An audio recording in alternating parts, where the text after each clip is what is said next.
Il y a 5 ans, Notre-Dame prenait feu. Avec le recul, que peut-on penser de cet événement? Bienvenue sur Mind Unveiled.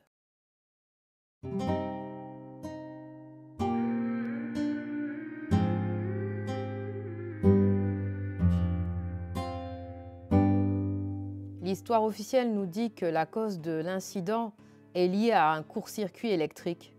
Mais cela contredit les propos de Benjamin Mouton, l'ancien architecte en chef des monuments historiques, chargé de la cathédrale de 2000 à 2013 et qui a encadré la dernière mise à jour du dispositif de détection incendie. Il explique qu'il ne comprend pas pourquoi la levée de doute a été aussi longue, mais surtout il souligne l'étrangeté du départ de feu, et pour plusieurs raisons. Déjà, il avait fait remplacer de nombreuses portes en bois par des portes coupe-feu. Il dit que les appareils électriques étaient limités et qu'ils étaient interdits dans les combles. Il souligne qu'un simple court-circuit ne serait pas suffisant et qu'il faut une vraie charge calorifique au départ pour lancer un tel sinistre. Et enfin, le chêne est un bois particulièrement résistant, mais celui des charpentes était extrêmement dur. Il s'était minéralisé et avait perdu du carbone, ce qui le rendait dur comme de la pierre. À l'époque de l'incendie, je ne connaissais pas la théorie de Tartaria, qui est un sujet que j'ai découvert en 2020. C'est un sujet qui est de plus en plus populaire, comme vous le savez, partout dans le monde, et c'est parce que nous commençons à nous réveiller. Internet nous a permis de discuter des questions alternatives d'une manière jamais imaginée auparavant. Lorsque j'examine cette situation, je pense qu'il y a beaucoup plus qu'il n'y paraît. Est-ce que vous saviez que dans les premières 48 heures, Notre-Dame a brûlé le même jour que la crypte de la cathédrale Saint-Jean de New York, juste après que le toit de la cathédrale Saint-Louis de France à Saint-Louis dans le Missouri ait explosé? Tout cela en 2 jours? Pour moi, il n'y a rien de nouveau sous le soleil. Ce n'est pas une simple coïncidence. Il est possible que le sujet de la Tartarie commence à réveiller les gens, non? Et si les gens commencent à remettre en question l'histoire officielle, alors il serait très possible que certaines personnes aient la capacité de reconstituer le puzzle selon lequel Notre-Dame est au-delà de tout ce que nous pouvons réaliser aujourd'hui. J'ai trouvé des informations intéressantes dans le bossu de Notre-Dame. C'est au sujet de l'incendie du palais de justice de 1618. Citation: « Il reste bien peu de choses aujourd'hui grâce à cette catastrophe, grâce surtout aux diverses restaurations successives qui ont achevé ce qu'elle avait épargné. Il reste bien peu de choses de cette première demeure des rois de France, de ce palais aîné du Louvre, déjà si vieux du temps de Philippe le Bel, qu'on y cherchait les traces des magnifiques bâtiments élevés par le roi Robert et décrits par Helgadus. Presque tout a disparu. Qu'est devenue la chambre de la chancellerie où Saint-Louis consomma son mariage? Le jardin où il rendait la justice, vêtu d'une cotte de camelot, d'un surcot de tyrtène sans manches et d'un manteau par-dessus de sandales noires, couché sur des tapis avec Joinville? Où est la chambre de l'empereur Sigismond, celle de Charles IV, celle de Jean sans terre? Où est l'escalier d'où Charles VI promulgua son édit de grâce? La dalle où Marcel égorgea en présence du dauphin Robert de Clermont et le maréchal de Champagne? Le guichet où furent lacérées les bulles de l'antipape Bénédicte et d'où repartirent ceux qui les avaient apportés, chapés et mitrés en dérision, et faisant amende honorable par tout Paris?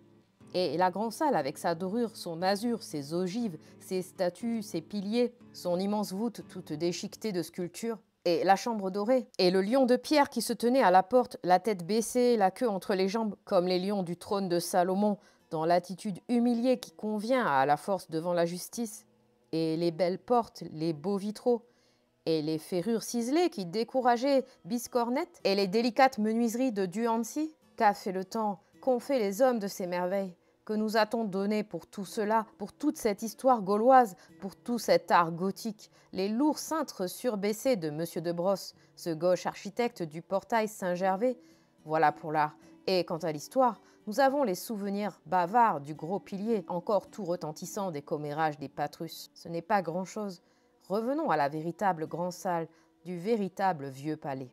Je trouve très intéressant que dans cette citation, il mentionne un lion de pierre à la porte qui est similaire au lion sur le trône du roi Salomon. Dans la Bible, les Phéniciens ont construit le temple de Salomon, et dans d'autres vidéos sur cette chaîne, nous expliquons que les Phéniciens sont les descendants des Hyperboréens. Et je suppose que ce sont les Hyperboréens qui ont construit ces architectures. Voici plus d'informations au sujet de l'incendie dont il est question dans le bossu de Notre-Dame. Citation: « Il est vrai qu'il serait fort possible d'abord que Ravaillac n'eût pas de complice. Ensuite, que ses complices, si par hasard il en avait, ne fussent pour rien dans l'incendie de 1618. Il en existe deux autres explications très plausibles. Premièrement, la grande étoile enflammée, large d'un pied, haute d'une coudée, qui tomba, comme chacun sait, du ciel sur le palais le 7 mars après minuit. Deuxièmement, le quatrain de Théophile.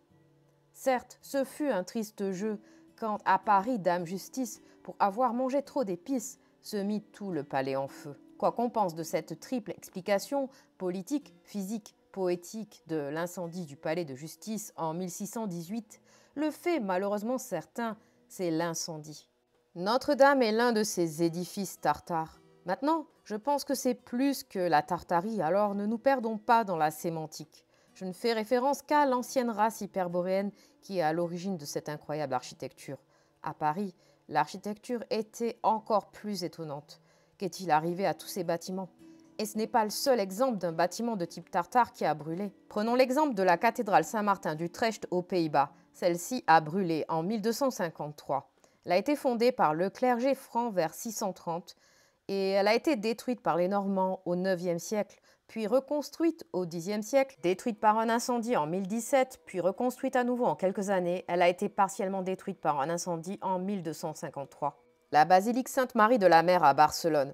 À la fin du XIVe siècle, l'évêque de Barcelone, père de Planel, consacre cette basilique. Bien qu'elle ait connu différents types de troubles au cours des siècles, rien, selon le site web de cette basilique, n'est comparable au mois de juillet 1936, lorsque Santa Maria de Mar s'est enflammée. Elle a brûlé pendant 11 jours d'affilée.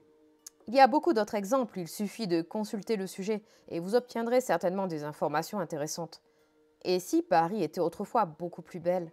Avez-vous entendu parler du syndrome de Paris? Il s'agit d'un trouble mental temporaire qui frappe les touristes lorsqu'ils découvrent que Paris ne correspond pas à leurs attentes romantiques.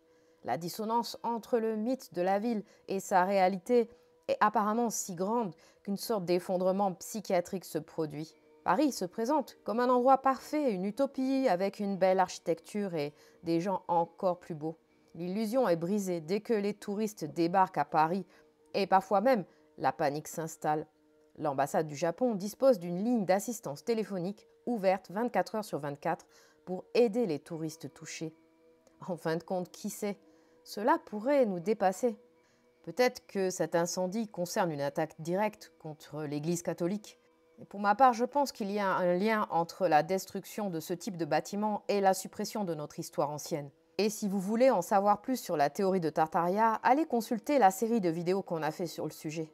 Merci beaucoup à tous ceux qui se sont abonnés récemment. On vous envoie beaucoup d'amour et on espère que nos esprits seront enfin dévoilés. Lâchez tout ce que vous pensez être vrai. Détendez votre esprit et posez-vous la question. Est-ce que je comprends vraiment ce qu'est cette réalité ?